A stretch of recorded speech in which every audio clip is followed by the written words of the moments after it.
বাবা, আজকে আমার ছেলে বিকেলবেলা কি খাওয়াবি আমাদেরকে? হ্যাঁ,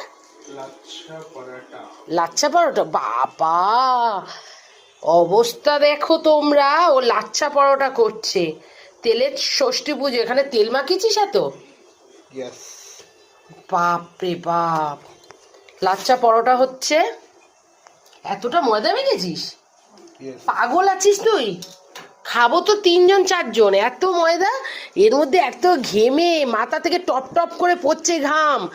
বাপ রে বাপ, এই যে কপাল থেকে ঘাম পড়ছে টস টস করে। ছোটবেলায় যেরকম লাল পড়তো ওরকম এখন। বিকেল 5টা বাজে, বিকেলবেলা এখন থাবড়া পরোটা দিয়া দিদিকে। দেখো তোমার নাতি করেছে।